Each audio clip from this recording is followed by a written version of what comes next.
조절할 교환목, 우리 일상생활의 소소한 교통 문제부터 또 복잡한 교통 문제까지 쉽고 편리하게 술술 풀어드리도록 하겠습니다.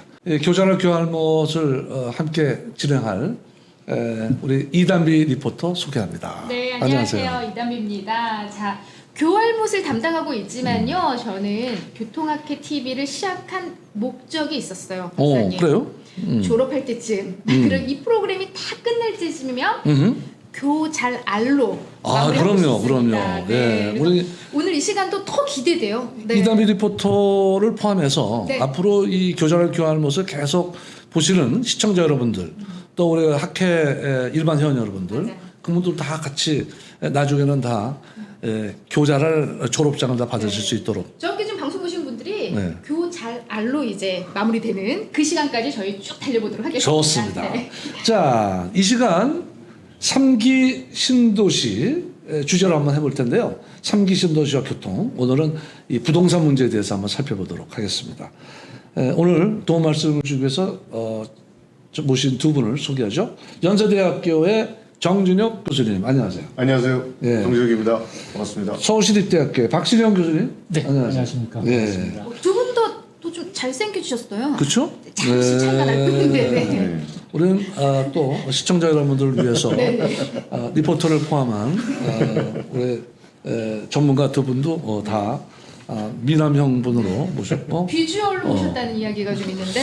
네. 근데 우리 사실은 네. 다 우리 교통학회의 회원이 한 잘생겼어요? 5천 명 돼요. 5천 명 이상 돼요. 근데 그 중에서도 다 전문가들이 많지만 또 쉽게 여러분들한테 문제를 설명할 수 있는 분으로 저희들이 모셨습니다. 네.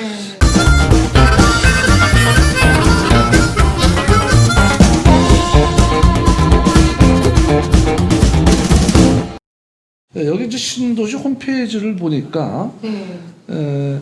30분 내 출퇴근 이렇게 있고, 이게 가장 제일 먼저 오는 문구죠. 그렇죠? 네, 빨리 간다. 그리고 또 공원 녹지 법정 기준 1.5배 조성. 근데 대개 보면 신도시 만들면 녹지가 많다 이제 이런 얘기를 하는 것 같은데, 뭐 잘 만든다 뭐 이런 얘기 같고, 유치원은 100% 국공립. 네. 그러니까 이제 뭐 사립보다 국공립이 훨씬 좋으니까 그렇죠. 충분한 유치원 시설을 공급하겠다. 워낙 경쟁률이 치열해요. 네. 그렇죠. 그러네요? 네, 경쟁 치열하고 저도 이제 김포로 이제 이사간 이유 중에 하나가 네. 주변의 어떤 녹지 부분, 그러니까 자연과 공원이 함께 어울릴 수 있는 주거 환경이라는 부분이 우리 김포로 이사가는 가장 큰 이유였거든요. 네. 그래서 가장 중요한 세 부분이 지금 이렇게 화면에 나와 있는 것 같습니다. 그래서 지금 요런 세 가지가 잘 만들어진다면은 이게 매력이 있는 신도시 아파트 단지가 될 것 같아요. 네. 그래서 바로 이 3기 신도시의 이 부동산 측면에서 보는 3기 신도시와 부동산 팩트 체크. 요걸 차트를 보고 한번 살펴보도록 하겠습니다. 좋습니다. 네.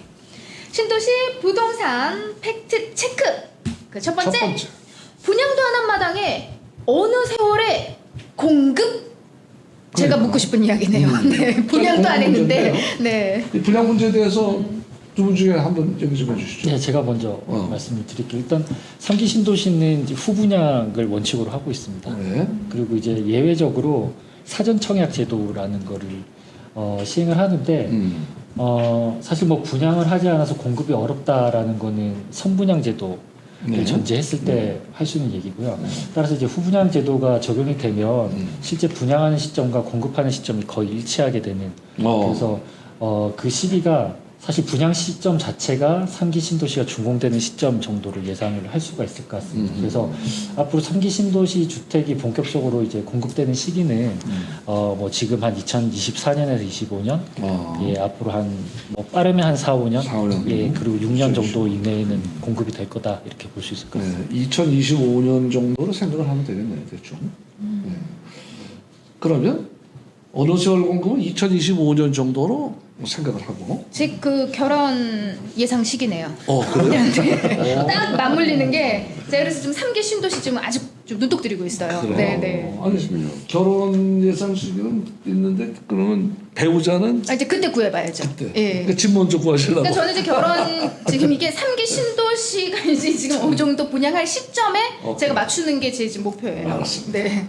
그럼 투자 매력이 있는 모양인데 네. 투자 매력이 10년 후에나 가치가 상승? 이 부분이에요. 10년 후나 기다려야 되나요?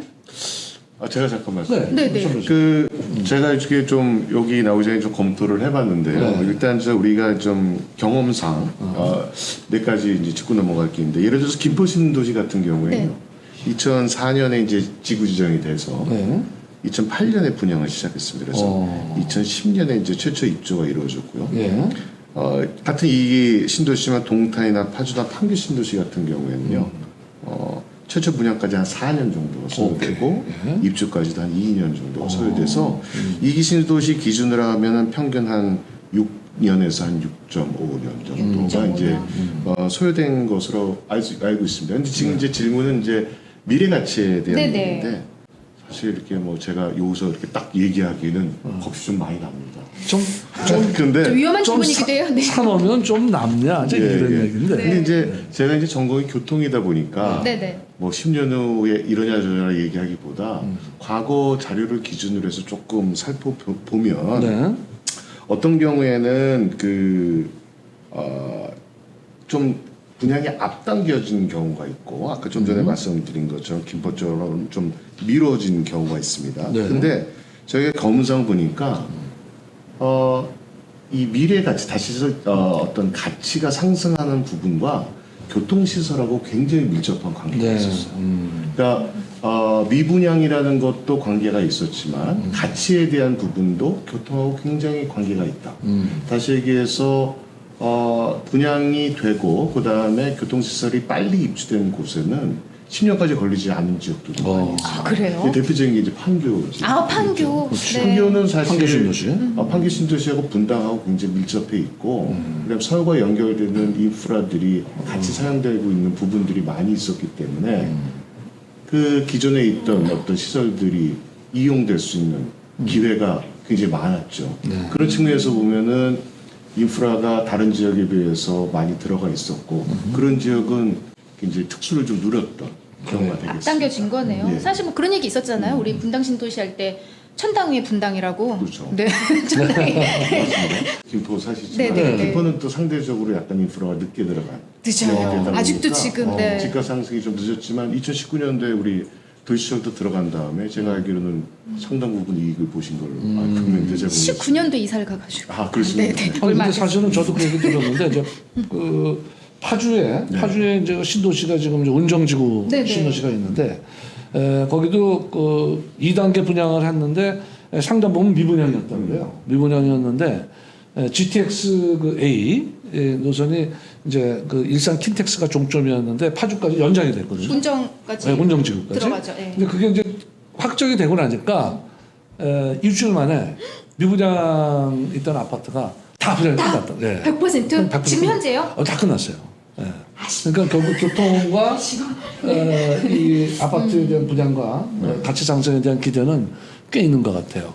그래서 그런 측면에서 볼 때 그 상기 신도시의 계획 목표 중에 하나가 선교통이지 않습니까? 네. 그런 측면에서 본다면 만약에 계획대로 교통시설이 선제적으로 제공이 되고 분양이 되고 분양 시기가 맞아진다면 10년 후의 미래 가치보다는 저 가치들이 더 앞당겨지지 않을까라는 조심스럽게. 굉장히 네. 얘기했지만 생각해보면 거기에 지금 사실은 이제 우리가 보면 이 신도시로 왜 만드느냐 이거지. 왜냐하면 이제 이 서울 이 중심부에 아파트 공급이 모자라고 아파트 값이 엄청 올라가지고 그래요. 짓고 하기가 이제 뭐 포기해야 될 정도로 올라서 좀 싸고 경쟁 있고 서울과 쉽게 왔다 갔다 할 수 있는 가깝고, 그런 네. 아파트를 공급하자. 이게 이제 3기 신도시 계획이 아니냐.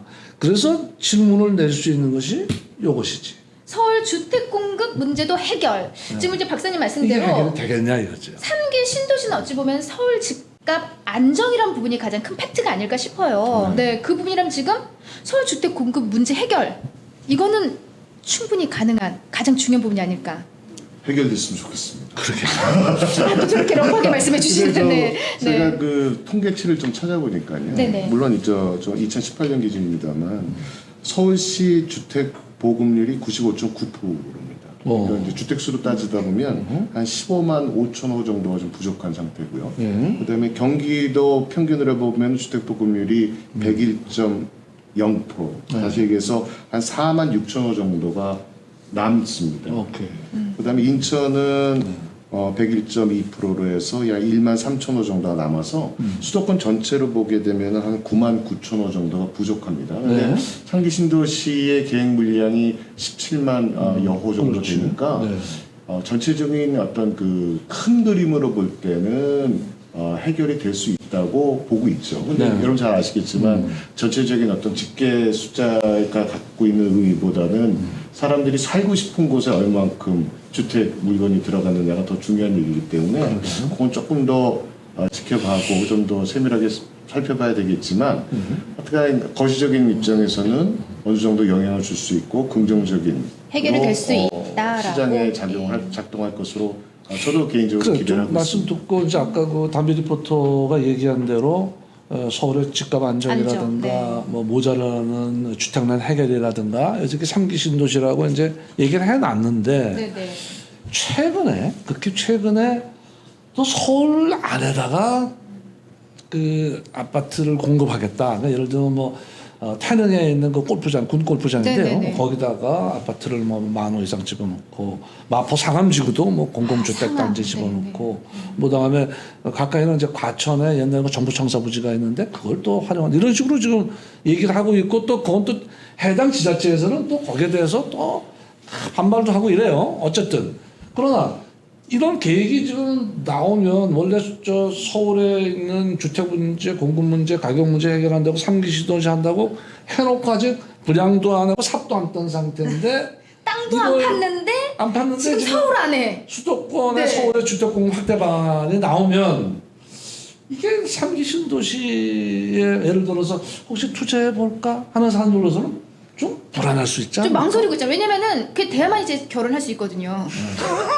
네. 자, 혹시 이 문제에 대해서 저 두 분 중에 생각해 보시면 교수님 어떻게 해야 돼요? 네. 사야 마요. 저 3기 신도시 그게 쪽에. 8월 4일 날 발표가 됐 내용이죠. 저도 그러니까요. 그때 이제 뭐 그 뉴스 기사를 좀 봤는데 저도 처음엔 그런 생각을 했어요. 3기 신도시 발표 났는데 이게 또 이렇게 확대 공급을 한다 뭐 이런 부분들 때문에 이렇게 조금 관심 있게 봤습니다. 근데 네. 거기 보면 이제 신규 택지 발굴하고 용적률 상향하고 고밀화시키고 그 다음에 정비 사업의 공공성을 강화시키고 뭐 이런 내용들이 들어 있어요. 이걸 통해서 서울 권역에 추가로 공급하겠다 이렇게 나왔는데 근데 사실상 서울 경계 내에서는 그렇게 많지는 않습니다. 물량 자체가 이 서울 권역이라고 되어 있기 때문에 네. 그렇게 따지고 보면 3기 신도시도 바로 서울 경계에서 바로 그렇죠. 벗어나 있는 아주 가장 인접해 가까우니까. 있는, 예, 네. 그렇기 때문에 이게 어떤 정책적인 의미에서는 저는 제가 막 찾다 보니까 이런 평가도 있더라고요. 기존엔 되게 수요를 억제시키는 부동산 정책을 하다가 이제 적극적으로 공급을 해주려는 그 정책으로 이렇게 전환되어가는 그런 의미도 찾아볼 수 있다라는 얘기도 있었고요. 근데 이제 전반적으로 봤을 때 3기 신도시가 경쟁력이 없게 되느냐 저는 그거는 아닐 것 같다는 그래요? 왜냐하면 네. 일단 신도시라는 것 자체가 아까도 2019년에 들어가셨다고 했지만 환경이 너무 좋잖아요. 공원이라든지 좋아요, 네. 정말. 사실 진짜, 이렇게 네. 교통이나 출퇴근의 문제가 좀 그래서 그렇지 사실 신도시 자체는 환경을 되게 좋게 해놨기 때문에 교통 문제 같은 게 상대적으로 그렇게 차이가 나지 않는다면 3기 신도시라고 해서 이번에 뭐 추가 공급 발표가 났다고 해서 크게 영향을 받을까? 네. 그렇지는 그래. 않겠다라는 근데 생각이 어쨌든 그 주택 공급 물량으로 보면 3기 신도시는 17만 호 이상 네네. 이렇게 되고 그다음에 요번에 뭐 부랴부랴 발표한 거는 이제 급한 불을 끄기 위해서 한 거기 때문에 뭐 이거는 다 더해 보면 한 얼마 정도 돼요? 3만, 4만, 3만 그럼 우려할 뭐. 정도는 네, 급한 네. 얘기니까 어느 정도 그 공급에서 뭐 큰 타격은 받지 않을 수도 있다 이렇게 얘기할 수가 있겠어요. 자, 그러면 좀 그 아까 좀 기왕에 투자 얘기가 나왔으니까 네네네. 이 3기 신도시에 대한 그 팩트 체크를 저희들이 이제 난 마당에 그럼 좀 우리가 신도시라는 게 만들어지면 과연 신도시의 슬기로운 신도시의 투자 가이드랄까? 뭐 이런 거는 좀 어떨지 신도시를 위한 투자 가이드 한번 우리 차트를 한번 보도록 하겠습니다. 네.